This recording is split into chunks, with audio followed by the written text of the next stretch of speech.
everyone. Hi. How's everybody doing tonight? Great. Good. All right, awesome. My name is Tamara Fisher. I'm a student from the MSOL program here at Goodwin, and I'd like to welcome you to the Leadership Lounge. We're excited to have a speaker with us who is in tonight, who is incredibly talented, Matt Aronson. He earned his BA in political economy from Williams College and his master's in political policy from Harvard Kennedy School of Business. He has volunteered extensively in the Peace Corps, completing a number of missions in Ukraine, right? I had the opportunity to speak with Matt earlier today, and he described himself as an organizer, facilitator, teacher, and even a data collector on some days. Matt has devoted his talent to ending youth homelessness.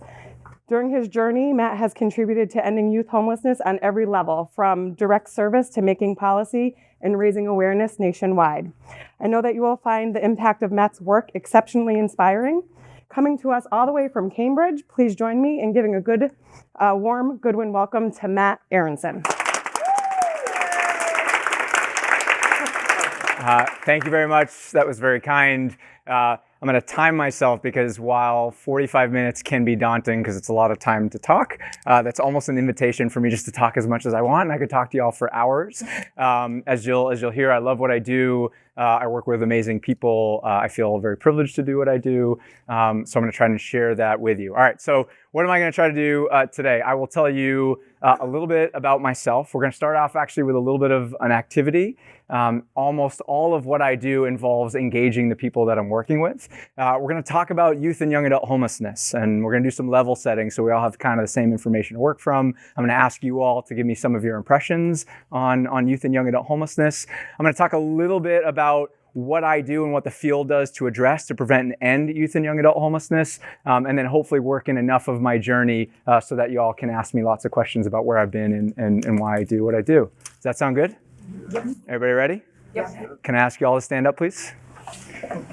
It's very simple. It's all lightweight. This is none of my crazy engagement stuff. Can you please find somebody that you do not know? And I'd like you to spend 2 minutes answering this question. What does home mean to me? So just find someone you don't know, spend 2 minutes. You can write stuff down if you want. What does home mean to me? Please introduce yourself as well. All right, if you can hear me, clap once. If you can hear me, clap twice. If you can hear me, clap 3 times. All right, please find your way back to your seat. Thanks, everybody. All right. So I won't torture you with tons of flip charting, but that gives you a taste of what I normally do on a daily basis. There's a lot of flip charts. There's a lot of group activities. So let's just do this popcorn style. Anybody who has something that they want to share, either that they heard or that they talked about, what does home mean to you or the person that you were with? Who'd like to share? Yes, in the back. Yes, you. Yeah. I don't have name tags. I'm so sorry. In the first time, we both said it's for our family. Family, like it. Great. Anybody else? Yeah. Safety and cozy. Safety and cozy. That's something Aaron would say, the cozy part. My wife is Aaron, if I talk about Aaron. Yes, please. A place where you can be yourself. Place you can be yourself. To be yourself. Oh. Get out of here. My mother-in-law is in the front. This is terrible. Yes, please. Acceptance. I like that. Anything else? Yeah. A place that's in your mind as much or more maybe than actual physical location. Yeah, in your mind. So space. So home is also an intangible. It's a function of a construct or things, a place that you attribute to feeling safe in home, and these things that are in your head. Anything else? Pets. Pets? Yeah. Charlie. Anybody else? Anything different that someone heard or said? Yeah. It's an investment. Investments. Yeah. What else? Anybody? Yeah. A place that you welcome others to. Welcome others. So having guests. Just a very social aspect of home. It's a dwelling, protective from the outside. Yeah. It's protective. So safety is both something in your mind, a state of mind, but safety is also about physical safety. Yeah, it's going to get really cold soon if it hasn't already. Anything else? All right, so this is really important as we talk about a little bit about homelessness today. Often we talk about homes. Often we talk about being housed or unhoused. Where do you live? But when folks who are experiencing homelessness, and many of us through our daily lives are experiencing home, it actually looks a lot more like this, right? It's about family. It's about social safety. It's a place where you can store your medicine. It's a place where you get mail. It's a place when you're registering for a job or registering to vote, right? Your home actually impacts a very broad range of different spaces and things that you engage with in your everyday life. So just grounding, every time we're talking about homelessness today, think about home in this much larger context, even of your pets, of this space that really is a bedrock that allows you to do and interact with the world in the way that you do every single day. Make sense? All right, so what I do on a daily basis is I work with cities and states and nonprofit organizations, and I help them develop their what we call coordinated community response to prevent and end youth and young adult homelessness. So coordinated community response to prevent and end youth homelessness. And it starts fundamentally with this idea that in America today, we both have this challenge of youth and young adult homelessness. We have youth and young adults. We'll talk a little bit about what that actually means, experiencing homelessness, and that we can solve it. That we have this crisis, this major problem in our community, but that me and a lot of my wonderful colleagues all around the country, including here in Connecticut, believe that this is a problem that we can solve, right? But before we get there, we got to figure out what the heck we're talking about, all right? So can someone explain to me what homelessness is?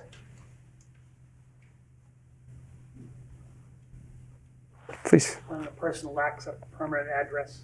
Yeah, when you lack a permanent address, right? You certainly don't have that place that has the roof over your head to protect yourself. What else is homelessness? Yeah. I would say inadequate housing. Is inadequate housing?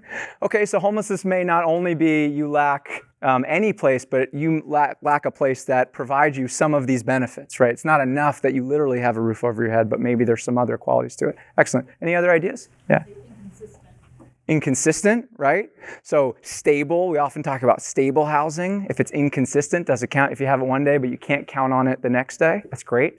Anything else when we think of homelessness? Lack of legal address. Lack of a legal address, yeah. Hard to register to vote, hard to register for benefits, hard to register for anything, hard to get mail. When you're applying for a job, what do you write? When you go to the hospital, what do you write down? What else? Yeah? Obstacles. Obstacles? What kind of obstacles? They could be mental health obstacles. They could be the ability to hold down a job. They could be drug abuse. They could be physical abuse. So all the obstacles that cause people to become homeless and maybe stay in that situation. Yeah, so there are things that maybe lead to an experience of homelessness, these barriers, and maybe that when you're experiencing homelessness, make it difficult to leave that experience of homelessness. Yeah, that's great. Anything else? Lack of status. Lack of status. Okay. And I'm assuming you're meaning immigration status, lack of citizenship, or? Could be even social status, Oh, okay, great. economic status, but all different things. Excellent. So a follow-up question, when you close your eyes and you think about someone who is experiencing homelessness, if you need to, you can do this for a second. Who do you picture experiencing homelessness? First thing that comes to your mind. Anyone? Veterans? Older men, did I hear?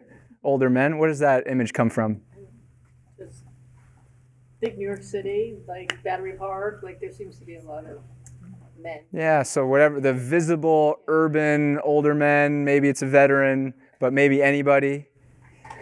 Okay, so when we think about the experience of homelessness, it could mean lacking any of this stuff. And often when I ask folks around the country who is experiencing homelessness, I usually get some similar version of that answer, right? It's an older man, maybe using substances, maybe a veteran, who knows, probably in a public place, in the center place. When I worked for the U.S. Department of Housing and Urban Development, and we looked at our data, the average person experiencing homelessness was roughly a mid-20s mother of 1 to 3 kids who was working.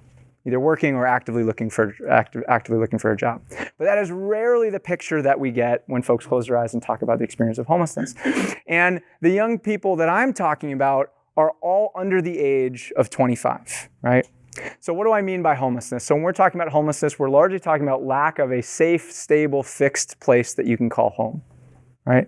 There are lots of different definitions within that. So for some folks, that means people who are sleeping on the streets, places not meant for human habitations. That could be an abandoned building. It could be an office that's not meant for folks to sleep in. It could be a hallway in an apartment building, something like that, or an emergency shelter.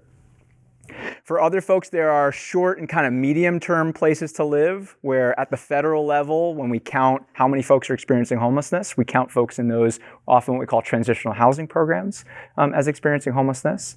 And then in the youth space, we often identify, as we learn more about the experience, folks heard the terms couch surfing or doubled up. All right, two different things. Couch surfing, place to place to place, maybe sleeping on someone's couch for a certain amount of time and going to another couch to sleep on. Doubled up, you've lost your place and now maybe you're with 2 or 3 or 4 other families in a place that's not meant to have more than one family in it. And what we've learned is that experience, the outcomes, the traumas that are associated with it are often very similar to folks who are in emergency shelters, transitional living places, etc. So when we talk about homelessness, we're talking about generally those experiences or those markers to identify a much broader range of experiences of homelessness. And when I talk about youth and young adults, I'll be talking about people who are under the age of 25, who are not accompanied by someone who is over the age of 25. So just as an example, if you are a 16-year-old, but you are living with a 30 or 35-year-old or 45-year-old or 50-year-old or 60-year-old parent, generally we're not talking about youth homelessness anymore, we're talking about family homelessness, right? But if we're talking about a young person who's 19, 20, 21, 22, 23, 24, who has kids, we are talking about that person because it's still a young person experiencing homelessness. They just happen to be pregnant or parenting, right? And generally, there isn't a lower age limit. So we start to see young people in our systems showing up generally about like 10 to 13 in small numbers. And then the largest group that we have is really between 16 and 24. And in some communities, if you talk to them, they're talking 18 to 24, and they'll segment, the minors from young people who are a little bit older. But generally, that's the population that we're talking about today. So this is the youth and young adult homelessness. So what are some of the experiences and the characteristics of these young people? So first of all, this is really important to know that in most communities, Black and Latinx young people are vastly overrepresented in our data. And so, for example, in the city of Boston, over 50% of the young people who are experiencing homelessness in our systems identify as Black. In Springfield, not too far away, it's somewhere between 60 and 70% of the young people identify as Latinx, right? And in almost every community around the country, regardless of their population, of their percentage of the homelessness population, they are over 2 or 3 or sometimes 4 times overrepresented relative to their size of the general population, right? So if we are not talking about young Black folks, if we're not talking about young Latinx folks, we're not talking about preventing and ending youth and young adult homelessness. Another group that's vastly overrepresented are young LGBTQ young people, right? So folks who identify as non-cisgendered sexual orientations or different gender identities and expressions. Some estimates are between 20 and 40% of the population experiencing homelessness identify as lesbian, gay, bisexual, transgender, or a non-cisgender designation, right? And it's also really important to understand that for trans folks, gender identity different than sexual orientation, there are a whole host of other different experiences and challenging traumatic experiences that they're often exposed to. So in that sense, if we're not talking about the experiences of young queer folks, we're not talking about preventing and ending youth and young adult homelessness. Another population that's really critical is young people who are exposed to the foster care system and the juvenile justice system, right? So in our communities, generally speaking, somewhere between 30 and 40% of young people have some exposure to the foster care system, who we then see show up in our data sets as experiencing homelessness.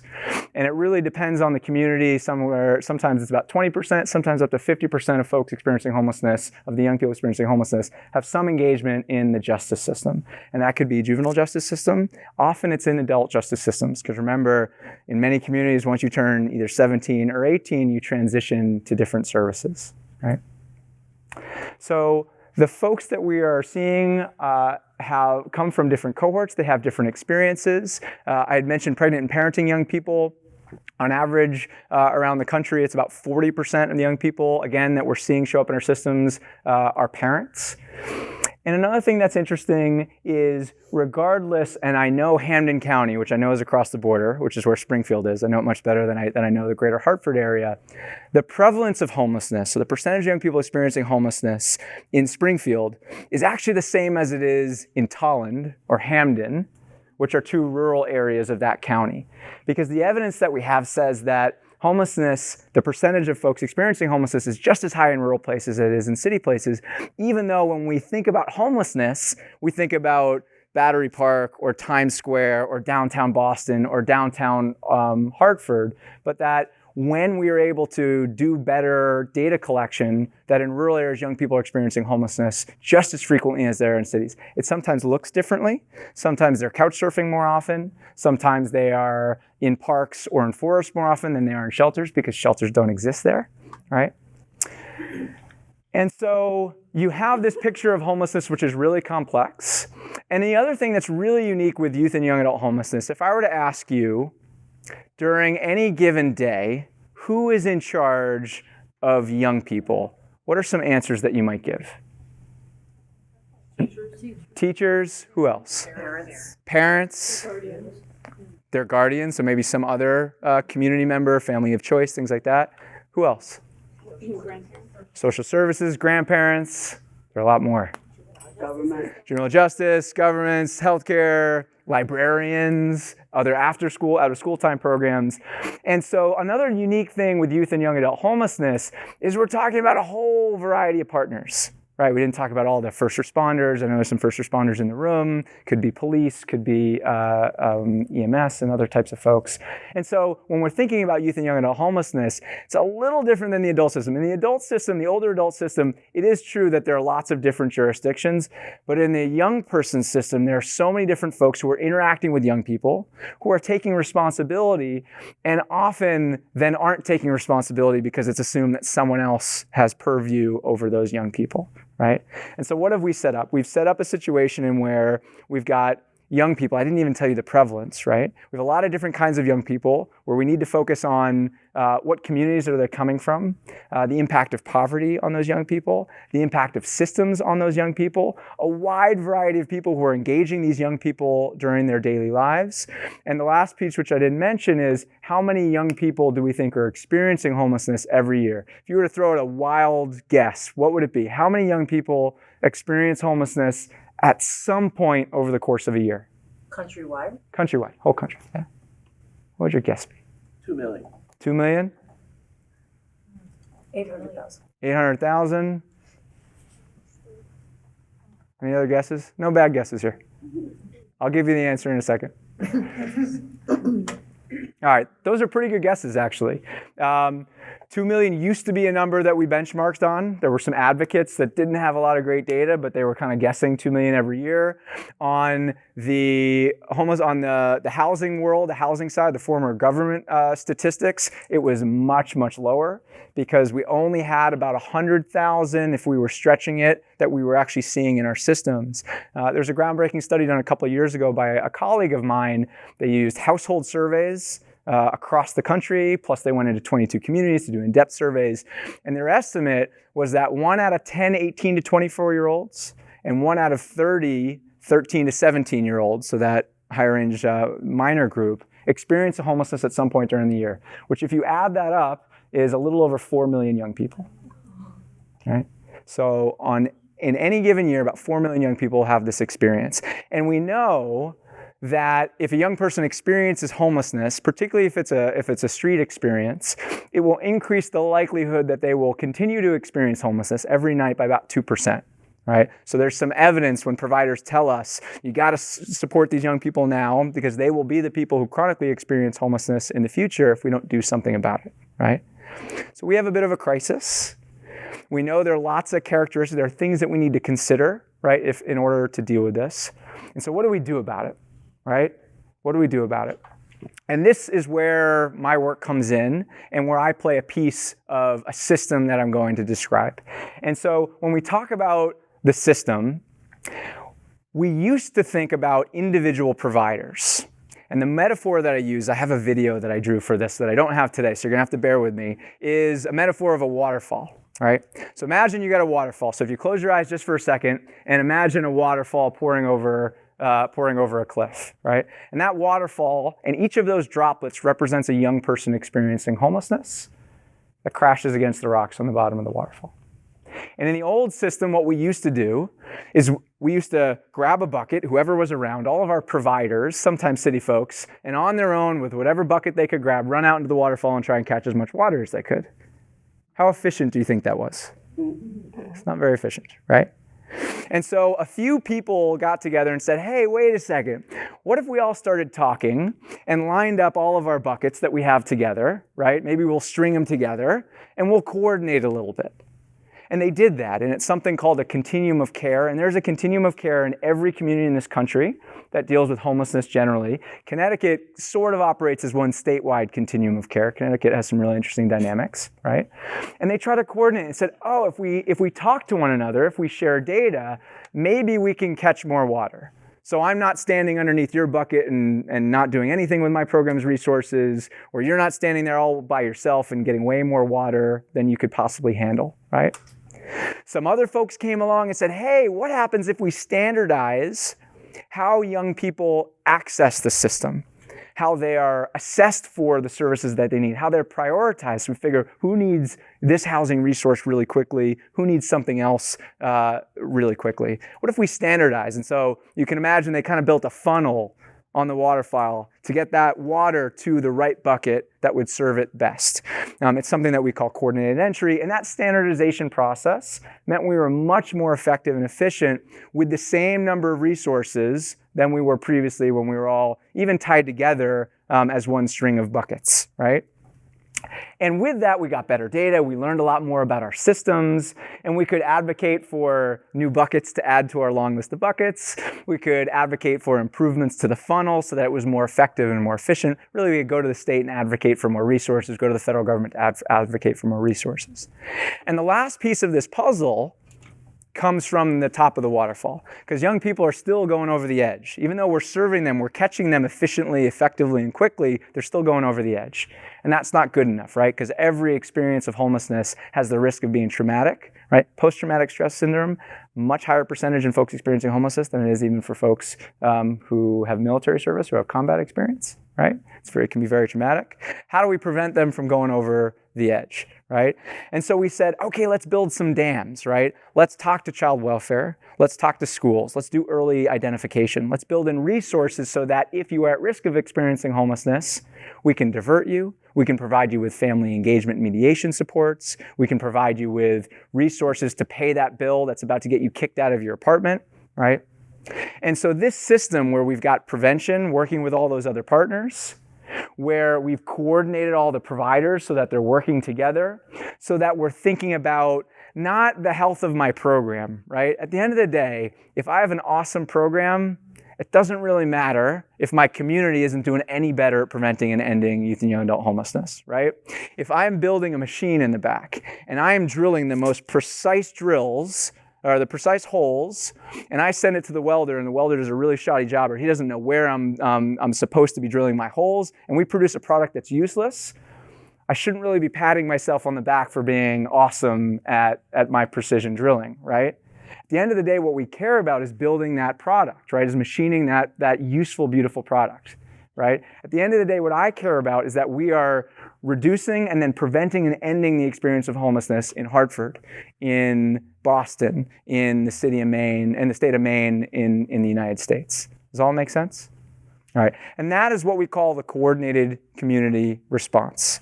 So I'm going to segue a little bit into what I do, because what I do is I help communities build that, right? So when I was relatively young, actually I have memories. I have a twin sister and a brother who's a little bit older than I am, and my brother used to torture my sister by taking her bunkie, which is her little blanket, and putting it in the microwave and turning it on, which I don't think really did anything other than occasionally make it spark, but would make my sister just, die in tears on the floor. And so my role very early on was to protect my sister and get the bunkie out. And thankfully, I grew bigger than my older brother, which was very handy. I had wonderful parents. I had a wonderful experience. Thankfully, not only did I have stability in my life, but they also taught me through their example about service and giving back. They did a lot of volunteering. And so I knew that was a part of my life that I wanted to engage in, right? I feel good. I'm lucky. I feel good giving back, supporting other folks. I was a coach very young. I was a counselor very young with young people. And when I got to college, I thought I would do something to help other communities. Right? I was like, I can do this. I was empowered. And one of the first walls that I ran into, does anybody know who Stephen Biko is? Anybody studied South African history, apartheid history? So Stephen Biko was a youth leader in the South African Black consciousness movement during apartheid in the late 60s and early 70s. He was assassinated by the apartheid government. And essentially, one of the takeaways from a privileged white cisgender male in college, now 15 years ago, something like that, was, oh gosh, this do-gooder could actually be doing more harm than good, right? And so it caused me to really re-examine what does it mean to go in a community and work with community partners and actually do something positive, actually add value without appropriating power and agency, without overstepping, without making all sorts of assumptions about what I could do to support based on the privilege that I had in the places that I had been. So to test that theory, I was a soccer player. I enjoyed, running until I made myself sick, those sorts of things. Peace Corps, this is a great intersection, right? I could do something really hard and kind of put my money where my mouth is. See, can I go somewhere foreign and help a community and not take away their agency? Can I go there? And I think the way I framed it when I was younger was, I'm going to go there and when I leave, they won't need me anymore, right? I'll have done well enough that, that they won't miss me, that I won't be vital, that I won't be the center of the work. And that was like a piece of the puzzle. I was still pretty young. I didn't really get all of it. Because what I learned through that experience, and then when I learned when I went to grad school, is that what you actually need to do is totally flip the way you're thinking when you're entering a new community. And the way you do that is you first make the assumption that the community I'm going into, even if I think I'm going to help, is probably doing everything that they're doing for a good reason. Right? There is it could be practical now and I'm just unaware of it. It could be historic, right? It could be something that they did long in their past that was really valuable to them for a long time. It may or may not be useful anymore. But when I walk into that room, I need to assume that what they're doing is for a good reason. And it's not that they're not doing the smart thing and I'm the smart guy walking in. It's that I don't have access to that. And it's my job to get access to that if I want to engage them and I want to help out with them. Right? So I did that often very unsuccessfully as a Peace Corps volunteer because I was 20-something and put in charge of way too many things. I got to teach. I got to teach in Ukrainian, which was a lot of fun. I was in Ukraine, which I know is in the news. If you're curious about that, I'll talk to you about it later. It's a wonderful, wonderful place, and it's really sad what's happening there. And I got to start lots of projects. I had agency, so some of that, right, that privilege, the gumption that you have when you're empowered as a young person is you can go out there and you feel invincible, right? So I got to try and fail at a lot of things. But I really got to practice talking to people, listening to them, learning why they did what they did. I had to learn from folks who had good memories of the Soviet Union, even as a good American born in the very early 80s, where I learned that the Soviet Union was bad, to quiet that down while I listened to very real positive experiences that they had that were absolutely real. There was bad stuff too, but I had to learn to really listen and learn, okay, how do I then offer my resources or share values so that I can make a difference? Came home, thought that I needed to be more expert in all of the stuff that I was trying to do as a novice in the Peace Corps. And so I went to the Harvard Kennedy School of Government, did a master's in public policy, and tried to add tools to my toolkit. Right? So I learned about something called adaptive leadership, where I learned how to describe that knowledge that communities had as cultural DNA, for example, right? And how do you identify the cultural DNA that maybe needs to change, but you need to understand it first and help a community address that DNA? And how do you learn to put the work at the center and identify what the work actually is and not what you think it is, and identify all of the strings and the baggage that you bring to that work. And I learned about organizing, because there's some amazing organizers at the school, and the power that sharing values and developing leadership in other folks and identifying strategic capacity, which is often described as having the right knowledge in the room, right? So it's not just the smarties. It certainly isn't a homogenous group of folks that's going to get you to your answers. In fact, if you only have a bunch of old white dudes sitting in a room, you get some of the terrible Boston, mid-century, last century policies that disrupted neighborhoods and built highways through everything because they didn't have access, not always maybe because they were mean-spirited folks, but they didn't have access to what you would call salient knowledge, like the real knowledge on the ground, because they didn't have primary stakeholders on the ground, right? So I learned some great frameworks. I ended up going to the federal government after school because my soon-to-be boss promised me that I could work on youth issues in addition to working on homelessness. I had worked with young people who experienced homelessness, but I had never worked on homelessness specifically before. And so this is my opportunity to do that.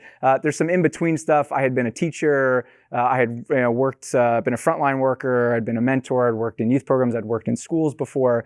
And so now I got to be at the 50,000-foot level trying to do public policy focused primarily around youth homelessness, but also homelessness in general. Took me about 2 weeks, by the way, for me to go to my boss and say, hey, is there a youth organization around here I could volunteer with? Because it was driving me crazy not having access to young people.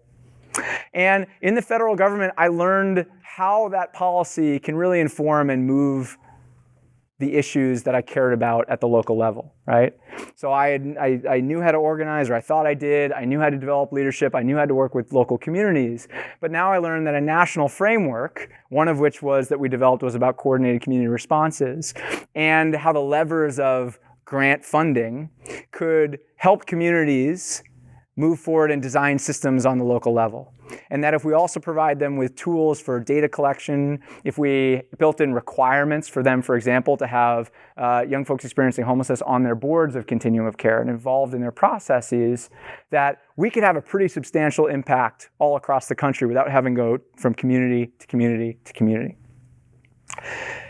And so how did I get to where I am? I had a wonderful time working for the federal government. I learned a lot, but then I realized the government only moves so fast, right? So folks told me to expect change of the government and measure it in decades. I thought I could push them faster. I think we did, but still, we created something called the Youth Homelessness Demonstration Program, which essentially took the model that I described on that waterfall model, built a grant program around it, and now communities are applying for and operating that every year for the last 3 years, which has been great, but could only get to the first year 10 communities, then 11 communities, and 23 communities this last round. That leaves 360 odd communities to go.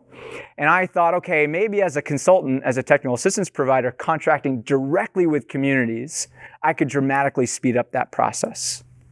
And so this is what I do now primarily. So I will work with the city of Boston, Hannum County primarily through Springfield, 3 counties, Mass, which is Franklin, Berkshire, and Hampshire counties. I work with the state of Maine. I worked with Boston. I have their plan over there if anybody wants to see an example of what we do. Their plan to prevent and end youth and young adult homelessness, which was finally announced today, which was exciting. And I work with a number of communities outside of New England as well. And I help them develop this coordinated community planning. And what I actually do is, as was mentioned earlier today, I am an organizer, I am a facilitator, I am a teacher, and occasionally I conduct focus groups and do data analytics, right? 4 things which if I told you just that, I wouldn't have to mention youth and young adult homelessness, right? So those are the things that I am lucky. Those are the tools that I developed and was able to cultivate, and now I happen to get to use them. I get to deploy those skills in a place that fills me with purpose and brings me a lot of joy. So I feel very privileged to be able to use those skills. And so on a daily basis, I am coordinating among all the different partners, because even though there may be a continuum of care, the group that is split up by the federal government to address homelessness, which may be a local government, maybe a state government, maybe a nonprofit organization focused on homelessness, I also need to coordinate with the schools because there is a liaison at that school district. There is a coordinator at the state level that I need to work with. I need to work with juvenile justice. I need to work with the adult justice system, which sometimes means there is a city person and a county person and a state level person that we need to coordinate with. I need to work with funders a lot, right? Because unfortunately, youth homelessness for the longest time was one of the very few social service areas that the private sector outfunded the public sector. In most cases, the public sector is the majority funder for social services, social issues. It's starting to change in youth homelessness, but it's still not where it needs to be. And so private philanthropists, we need to work with landlords. We need to convince them that it is not only in their in the community's interest, but also in their interest to house young people. You're going to have a case manager who you can call 24 hours a day. You don't have to call the police. Makes things much less expensive for them. You don't have to worry about when someone leaves your apartment because we're going to put another young person in there right away. Reduces your costs. And in addition, you're going to help us prevent and end youth and young adult homelessness in your community, right? So we've got to work with landlords. We've got to work with local businesses to hire them. Jobs are really important. If a young person after a few years with a housing subsidy can't afford to live in that apartment, can't make a living, that's a challenge. So there's a broad range of partners that we're coordinating. And my favorite thing to do is we get to build youth action boards. Has anybody either been a part of a youth advisory board, youth action board, 1, 2? So you guys, this will sound familiar, right? Youth and young adults have some of that salient knowledge I was talking about that I don't have. I was a young person once. I talk with some people, I'm still their kid or your son or a young person, right? But at 37, I'm a little far removed from the experience of a 20-year-old, right? I never experienced homelessness. I try to be empathetic. I've been in a lot of homelessness shelters. I've worked in this space for a long time. There's knowledge about how the system works and how young people are interacting that I don't have, and none of the other older adults have at the table. So we need them at the table, not just because it is the ethical and moral thing to do, nothing about us without us, right? But also because we're not going to design systems that work without them. Right? So what we do is we work with communities to identify programs that have access to young people. We train the adults just as much as we train the young people, because most adults don't know how to work with young people. They don't know the language they speak. And I mean that more from a cultural perspective than anything. They don't know how to hear the wisdom in young people, so they need to be trained to do that.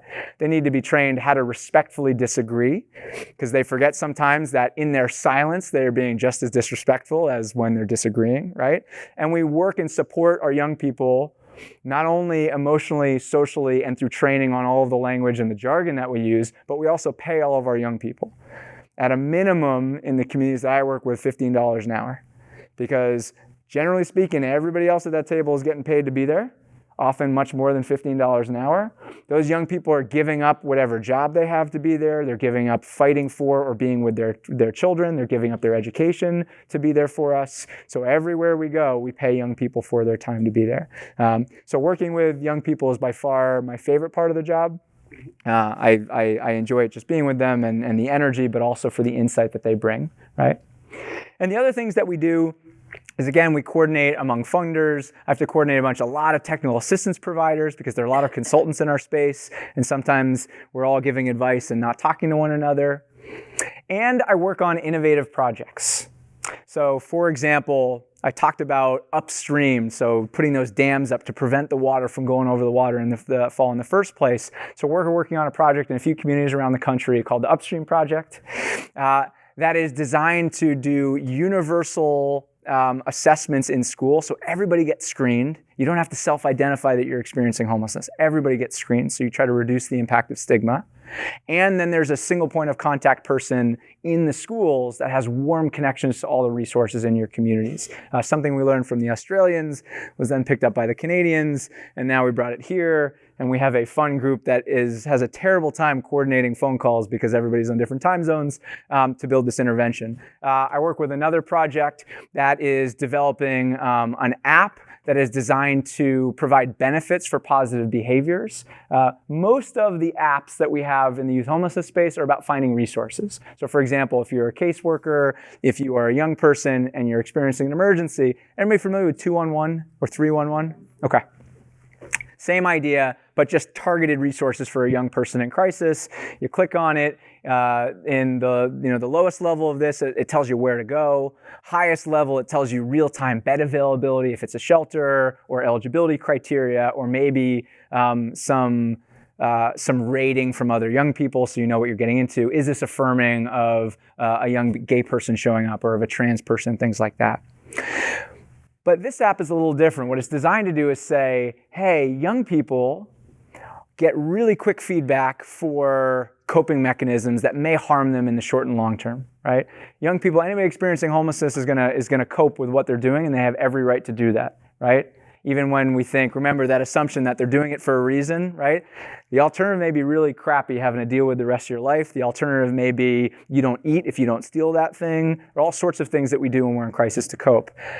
What we'd like to do is give them similarly immediate feedback for doing positive things. So there's a brilliant young person who's a grad student at Yale, and her professor, who I'm helping to design an app that is going to help them track their positive experiences. So engagements with services, doing trainings, going to educational programs, things related to workforce development and jobs, and provides them positive feedback. They're actually working on businesses that will reward folks for that kind of behavior. Really interesting idea that we're excited about. There's another thing on unconditional cash transfers that I could talk to you for hours. So the work not only requires that we do this coordination, the work requires that we do this primary stakeholder development, which is really critical. We're not going to get the right decisions. And it's also requiring us to do some innovating, because we know what we're doing right now isn't enough to get the job done. All that makes sense?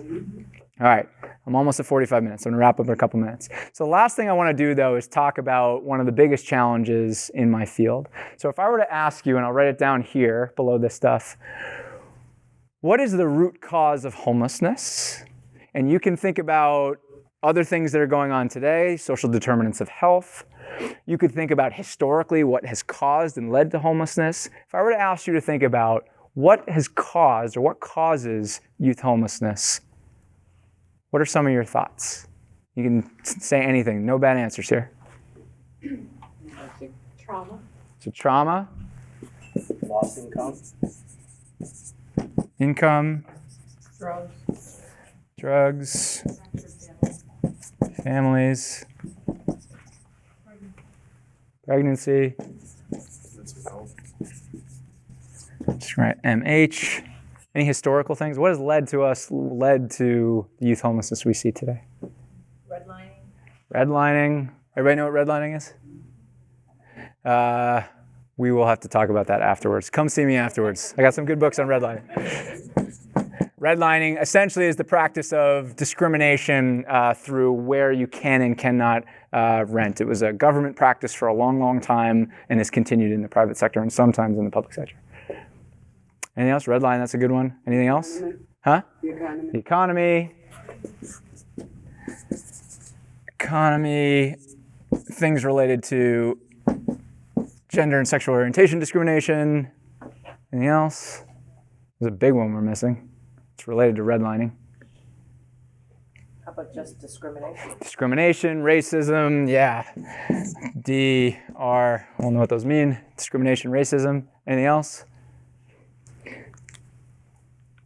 So if we had more time, I bet you could think of, sometimes we do this with groups, we'll talk about Jim Crow, we'll talk about slavery, we'll talk about economic policies, including for all sorts of economic minorities, right? So if I were to be really cynical, you can talk about the child welfare system, I don't know if we mentioned the justice system. It's very easy to get kind of overwhelmed, because all the stuff that I talked about, even in the coordinated community response, we're talking about upstreaming, doesn't really address all of this stuff, right?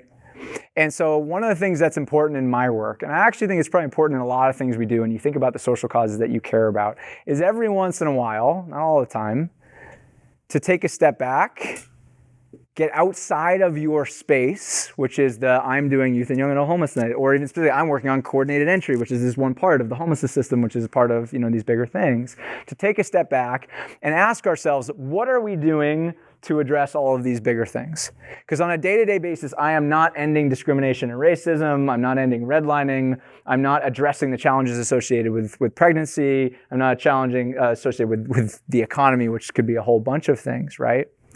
But in stepping back, what I do need to say in my work is that are the things that I'm doing to address this, or the coordinated community response stuff, the home stuff, if I do those well, am I likely to be put on a path towards addressing these larger issues? So when I go to communities and we do these conversations, and often I try to, on all of my teams, make sure we are as representative as possible. I'm a team of one today, I apologize. So I have young people who live experience who are amazing, who are training, who want to work in our field, who become part of our teams, either as subcontractors or team members in some way, shape, or form.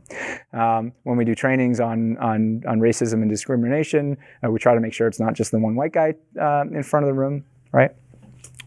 But when we're talking, are we naming those things? That's kind of like a baseline.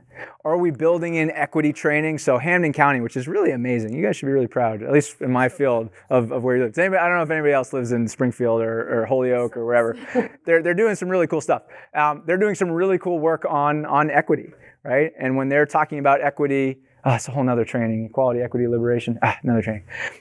When they're talking about youth and young adult homelessness, they've centered this idea, like if we're not talking about equity, we're only gonna get so far, right? Because if this is one of the root causes, and we don't ever address it, and we don't ever talk about it, we're not gonna get there. And if we don't talk about jobs in the economy, if all we're talking about is housing, if there are any workforce folks here, and I know that's a lot of what happens in this building, well then we're gonna house a lot of young people very temporarily, right? Because then they're not going to be able to sustain themselves. So part of the work and one of the challenges is, on a day-to-day basis, I have to draw circles, because if I don't draw circles, I would just drive myself crazy. Sometimes you need to live on the dance floor, as one of my professors used to say. It's really important. If I go to the Hill to Congress and I say, there are 40 million young people who are struggling with all these different things, they're going to look at me and say, what do you want me to do about it, right?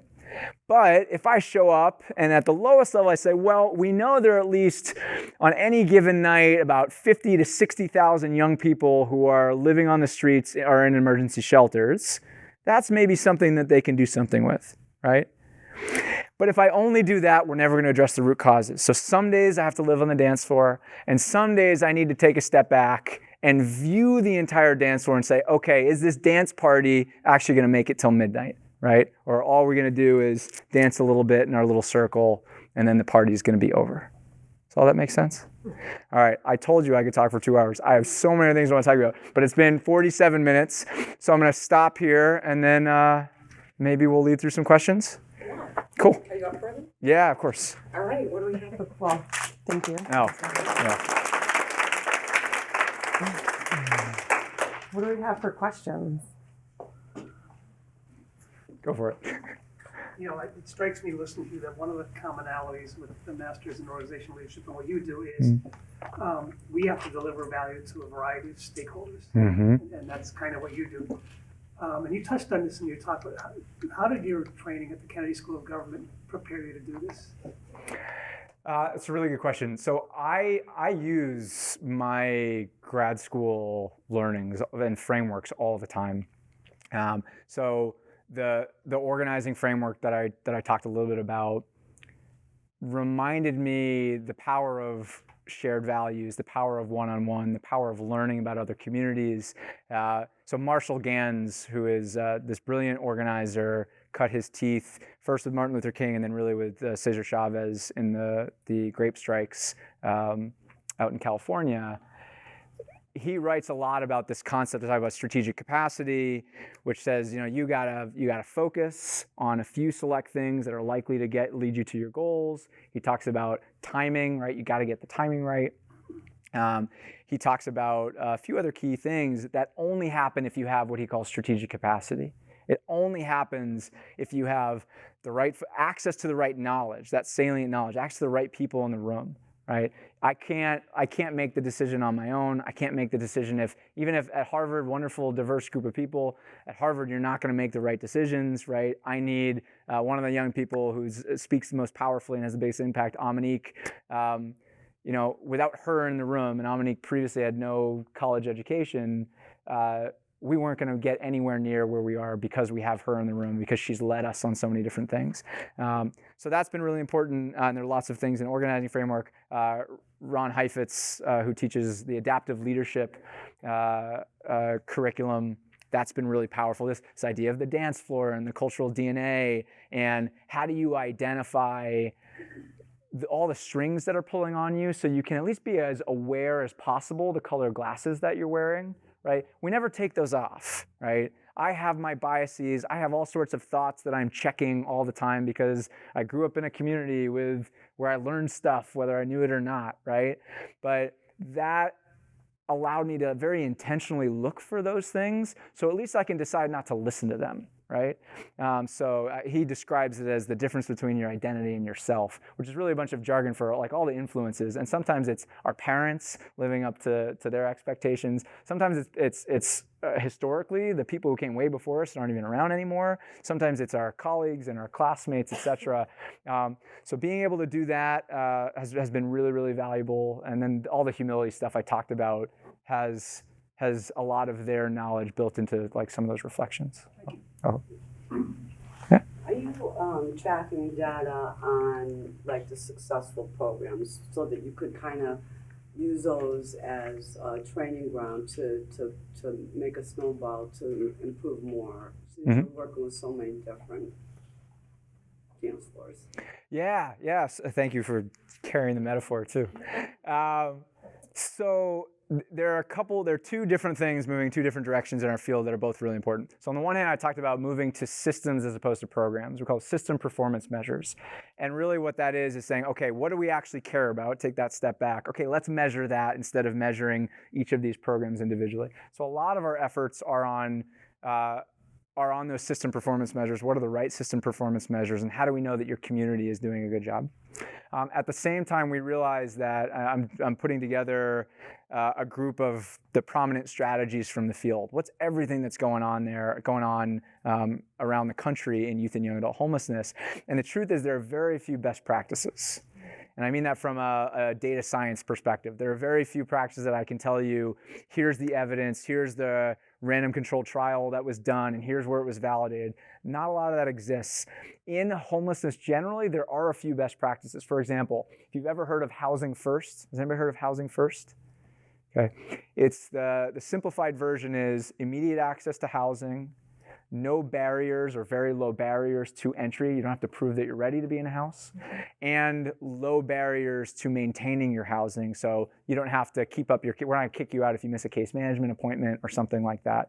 So that methodology for older adults is a best practice. There's tons of evidence. For youth and young adults, there isn't a lot of good research around it. There are some programs that have been successful. It's a promising strategy because signs are that it will work just as well as with adults with some tweaks. And so that's true broadly speaking. So there is a push now to build in evaluation and data science more intentionally into specific interventions. I can't tell you that with honesty, with integrity, that rapid rehousing for young people, which is an intervention, will definitely lead to good outcomes for all of your young people. And I definitely can't tell you for which young people it will be successful.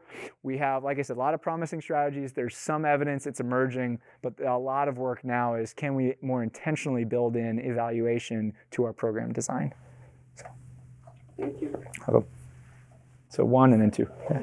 So I work for a nonprofit, specifically with the 18-24 population. Yeah. In education, youth development, and workforce development. So the trend, like you're saying, there's a lot of minority men who are homeless. And I'm finding that when we reach out to 211, it literally took me almost a month and a half to get one of my young people housing. Yeah. Going through the 211 stream. And I feel that there's more resources for our young women, and there's not a lot of resources for our young men, especially young men who are parenting, because they don't think that's the norm. So what are some resources that you know of that you can bring to the table, or how can I navigate that system? Yeah, so a couple. There are a lot of things built into what you said. So historically, there have been more services, particularly for mothers, but also for women than for men. It's also a problem that in many family shelters for the longest time, once young men would reach a certain age, so usually somewhere between like 13 and 15, they get kicked out. They wouldn't be allowed to stay in the shelter, which caused families to separate. And then more generally, there's a lack of resources challenge. So a couple of things. First of all, there were some rules put out by the U.S. Department of Housing and Redevelopment the last few years, which made it pretty explicit that you can't split families up anymore, and that gender segregation can only be excused for some very limited purposes. And so communities should not be doing a lot of developing of, certainly for transitional and permanent supportive housing, single-sex type programs. They're not allowed to separate.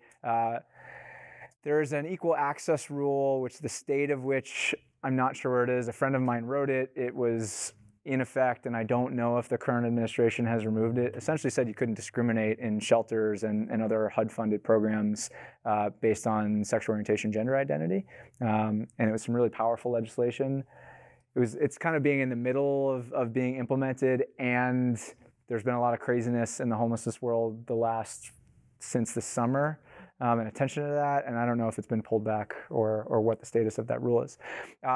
So also in the state of Connecticut, you essentially have one continuum of care. There are technically two. The few communities like Greenwich and that are really close to New York technically have their own little continuum of care. But the state has said, guys, we're treating us all like one big community. And then there are a lot of action networks, CANs, all around the state that are designed to report up to the continuum of care, but really add local knowledge to the system. And then are you familiar with coordinated entry? Yes. And all that stuff, right? So I've gone through that system. It's Yeah. literally I pay across when I know, and I'm working like, hey, no. Yeah. So what they should be working on, and what we can do afterwards is we can also share notes of who you know, and I can give you some names of the folks that I know that are down here. Is they're working on what's called a by name list. So in every community around the country, sadly this is true, there are not enough housing resources for the young people that need it. Not enough any of the resources, but certainly not enough housing resources. Some communities are closer than others. But even Connecticut, which does some awesome things, probably has a pretty significant deficit. And so what do? They prioritize. So they create a way to figure out who is at highest need, who is most at risk. You can think of that as harm, right? Who is at risk of mortality or any of these other things in the near future based on their experiences. And then they try to say, okay, of those young people, for whom are we likely to have resources over the next 30 days? So in a traditional wait list, you don't ask that second question. You say, well, whoever eligible, you put them on a list. And if anybody is engaged with the Public Housing Authority, those lists can sometimes be like decades long before you get a unit. So the way they changed that for the homelessness system is creating by name lists instead. And by name lists are both shorter. They're designed to match to the number of resources that we have. So it's not a wait list that you're on forever. We don't want you thinking you're going to get a resource when you're never going to get a resource, right? We'd rather help you in some other way. And number two, it's designed so that you know and you're familiar with every young person or every person. This is true for older populations. I don't know where Connecticut is in using a by name list and leveraging those resources, but they also have a coordinated entry protocol specifically for youth and young adults, which if you ever want to know, like, why are they making the decision? Why are they putting me off? You could ask more specific questions. How did my young person score? Did they not score high enough? What happened in their case conferencing? I want to know. Or where are they on our by name list? That would at least give you a little access to a little bit more information to know why your young people, without more information, I have no idea, but why your young people are not getting access to resources. And then the follow-up to that is figuring out and making sure that they know what their turnaway rate is so that you can advocate for more resources. Because at the end of the day, we know we're going to need more resources. The more you can put a specific number to that, again, that's one of these draw a smaller circle. Instead of just saying, oh, we need more resources, but I know that you turned away 35 young people this month or 100 this year or whatever it is, all of them met your criteria, whatever it is. Hey, state legislature, hey, Melville Family Trust, hey, whoever, we need this many more units. Otherwise, my young people are going to be in your system later when they do qualify, and we don't want them to have to qualify. Make sense? We have time for 2 more questions from the audience. Yes, please. Oh, and then, so sorry, Kyle, You sure? Okay. Go ahead. Sorry. I was just curious, have you ever worked with the North American Family Institute? Nope. Okay, so it's a nonprofit organization and it's national. Yeah. Privately owned, actually. Mhm. And Goodwin, we actually have a program that we work with. What they do is they provide residential housing Mhm. and programming for teenage boys and girls. Mhm. And we work with this population, very small group, Yeah. right, out in Litchfield, and we go out there once a week and we try to add some value. But one of the things that I've noticed about, this group of students, they're trying to get them to finish their high school. Yeah. They come from situations of being sex trafficked in the foster care system, with 22 foster care homes. So Yeah. and they are, when you talk about PTSD, their trauma has been their life. Yeah. And some of them are quite old to be here, but it is a safe place for them to be. And then we see when they're 17, they're done, they get their high school degree, they're out. Yep. And they go where? Mm-hmm. To a halfway house? What's that next connect? So I'm just looking at a 13-year-old to a 17, and when you turn 18, you're out of that system. Yeah. It's just, it's frustrating. Yeah, you brought up so many things that I wish we had more time to talk about. So commercially and sexually exploited young people is a huge issue. Domestic and intimate partner violence is a related but slightly different issue, which impacts our population a lot and is the cause of trauma, and it's just really hard to navigate. It needs special training and programs to be able to deal with that. Yeah, so Massachusetts is in the middle of developing this. Some communities have, but these transition protocols, because cliff effects, which we talk about. Yeah, cliff effects are true with all sorts of things, right? Folks will talk about it like if you earn an extra dollar, then you lose more benefits than the dollar's worth it, like those kind of things. For young people, that happens all the time. So whether you're 18 in some states or 21 in other states for the foster care system, the juvenile justice system, for better or worse, sometimes is providing that stability for young people. You leave that system, where do you go? And there are all sorts of, and there's programs that are just designed, to serve them until they're 17 or 18 years old. The transition protocols are supposed to help provide tools and sometimes mandates when they're state or other public institutions for when do you start talking about permanent housing? How do you think about not just stable housing, but permanent connections, which are really critical. There's actually more evidence on permanent connections. These are the positive relationships you have to adults, to other peers that are kin-like and long-term, and that help you with all the things that you don't think about, like calling, hey mom, what do I dress to this interview? Or I've been having a rough day, can you talk to me? Or I need $5 for this thing and left my wallet at home, or just don't have it, how do I get? All those non-clinical relationships. In the foster care system, there's a lot of evidence of how valuable that is. So imagine not having any of those when you leave a system. In addition, not having a home, not having a degree, not having health care, not having employment opportunities. So how do you start talking about that much earlier? How do you build that in intentionally to when they're early? And how do you have off-ramps to support young people who don't easily get whatever they're going to get as soon as they transition? So that's really important to think about. Can I just ask you a personal question? Yeah, of course. Homelessness is such a big topic, and maybe it's part of your dance floor, and that's why, but why did you choose to focus on the youth instead of just homelessness in general? So I've worked with youth and young adults since I was a very young kid. So I was saying to someone earlier, my first memories of working with young people are being in 5th grade, on the playground, liking to work with and support and helping the other young people. I was a soccer coach with my dad when I was 15. I've just always enjoyed. I love teaching and talking to folks. So my passions very much align. I've always been in youth development. For the federal government, I also worked on homelessness generally. I had lots of hats that I wore that were about homelessness across the country for all populations. I love working with young people. When I am asked a question, for example, like what's your biggest fear? And I have fears like heights and other things like that. But my biggest fear in life is that I will leave this world having given less than I've received, because I know that I've been given so much. And a lot of that came to me in childhood.